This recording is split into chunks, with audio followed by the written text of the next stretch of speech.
The electric mobility landscape for two and four wheels is contrasted.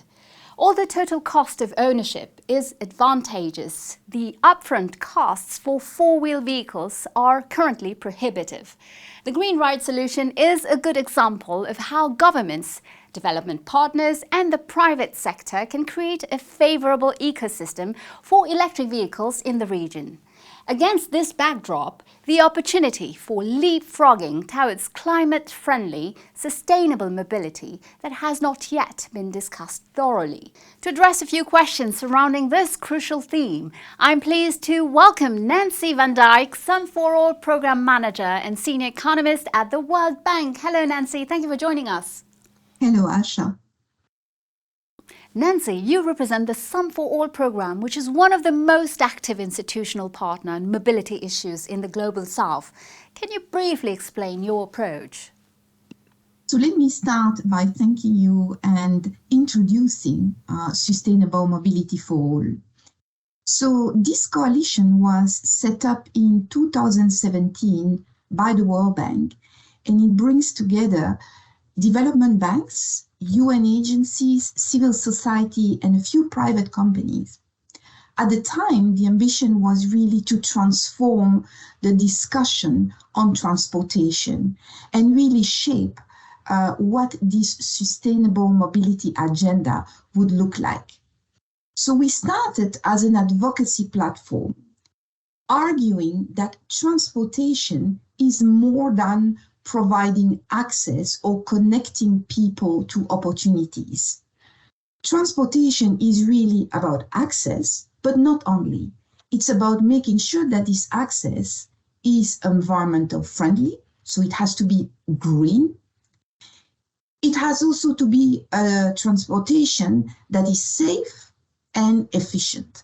And here we were, 2 years into existence, defining what sustainable mobility is. So it's about providing access to all. It's about green mobility, efficiency, and safety. So imagine the agenda. It's more than access. It's about this comprehensive and ambitious agenda of delivering on those 4 goals. So we started as an advocacy platform and quickly moved into giving policy advice and feeling knowledge as we were approached by decision makers asking us, yes, it's great, this ambition, but how do we get there? So in this journey, Michelin has been a key institutional partner in enabling us to grow this platform from an advocacy platform to a really knowledge and policy advice platform. So to get back to your question now, what did we do in terms of approach to countries in the Global South? So our approach has been twofold. First, we piloted the use of this knowledge and the tools that we developed through this coalition in South Africa. And we helped the government of South Africa to devise their future program on infrastructure in transportation, to make sure that indeed it is a program that delivers on sustainable mobility. The second important contribution that we did in the Global South was to help rebalance the debate on the future of mobility and in particular on electrical mobility. As we were getting closer to COP26 in Glasgow, we realized that the debate on electrical mobility was actually quite biased. It was driven by the interests of countries in the Global North, the developed countries, largely to promote a decarbonization agenda.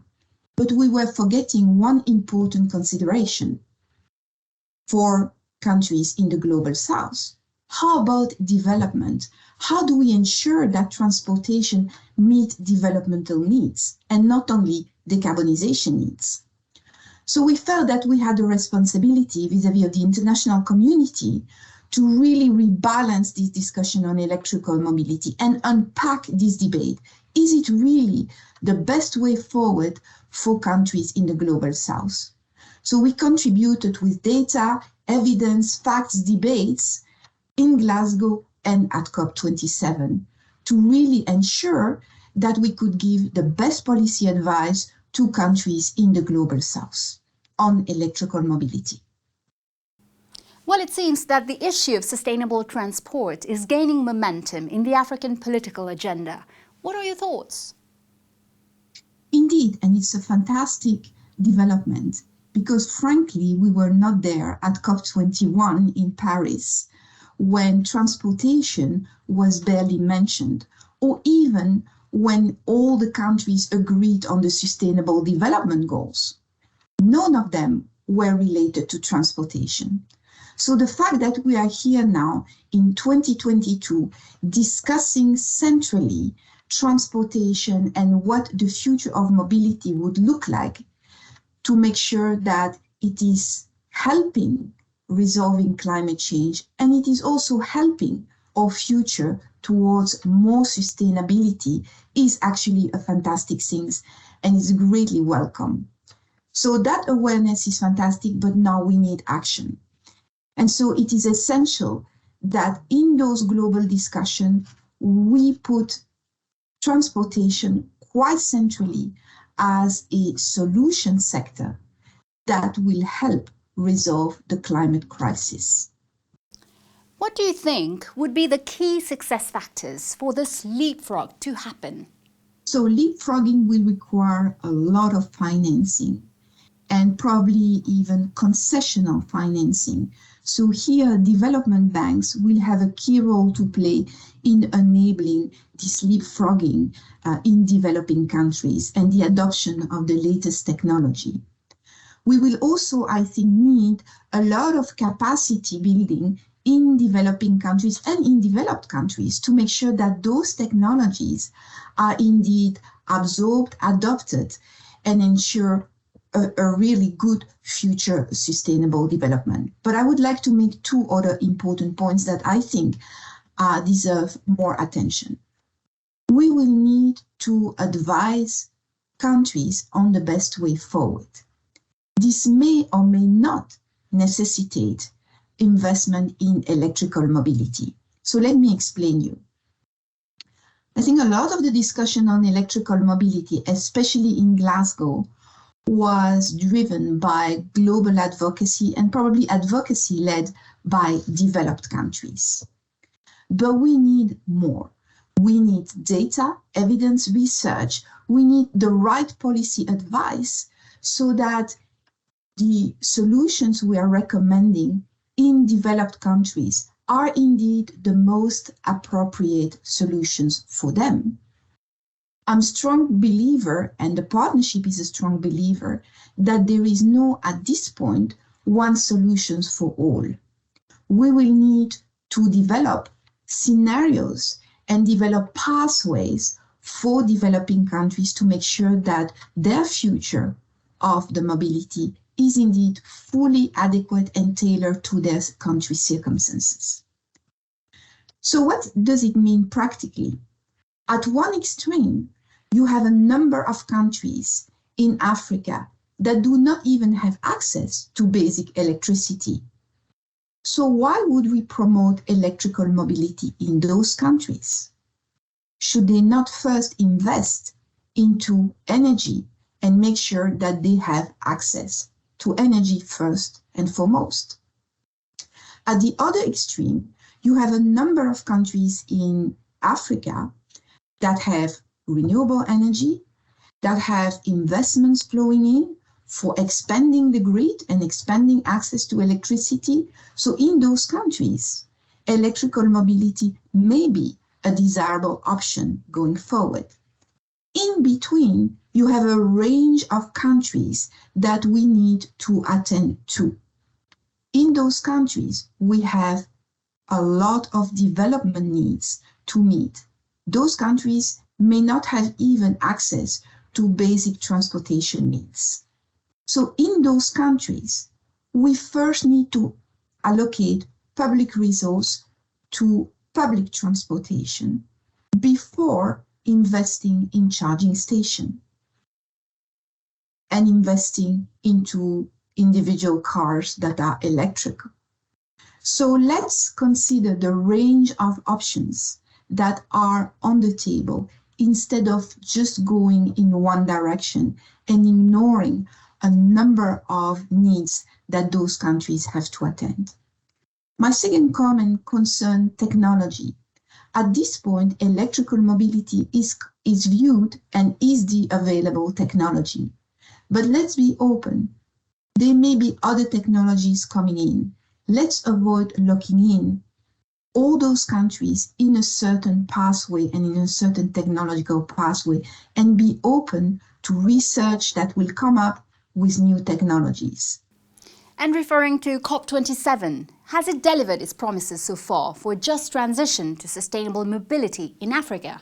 So I believe that COP27 has delivered on many grounds. First of all, there were a lot of events, a lot of announcements, a lot of initiatives launched at COP27 around transportation. And I think this is very good. In Paris, in COP21, we were not there. We were just starting to get transportation into the conversation on climate change. We are in a very different position. We were in a different position at COP27, and so it's a very welcome development.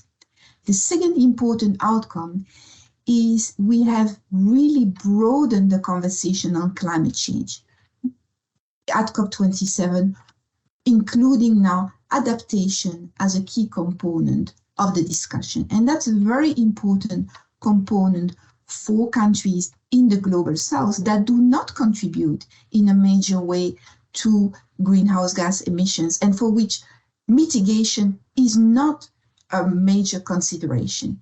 Adaptation is. Finding ways to adapt to increasing climate risk is an important consideration. So by including now adaptation in the conversation, we are able to bring all those countries into a collective discussion on climate change, being not only about mitigation, but also adaptation. So I think this is a very good development. Third important development and outcome is on finance. It is now very clear that development banks and concessionary finance will have a key role to play in enabling the transition towards development and addressing the climate risk. We're now making major headways into giving responsibility to development banks in terms of providing that finance. And I think this is an excellent development. We had also some announcement about a new fund on loss and damage that will need to be shaped up in the coming COPs, and we'll see that this funding will be critical to address the consequences of climate change in the least developing countries. In terms of what we should look forward in the next COP, I think one important component that has not yet been given enough prominence is bringing on board non-state actors.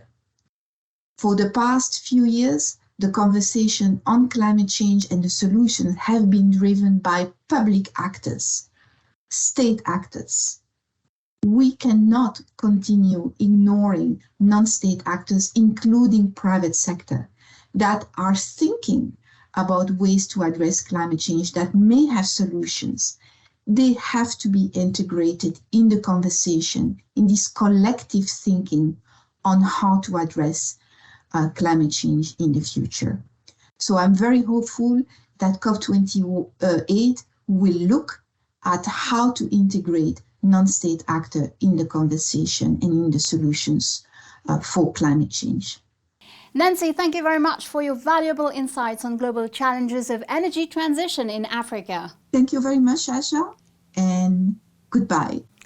What an inspiring way to close this special edition. Thank you to all for attending Moving On Inside, and a big thank you to all the partners involved, especially to Total Energies in Cameroon. See you soon for the next episode of Moving On Inside. In the meantime, stay tuned via Moving On Connect and our social networks. Bye-bye.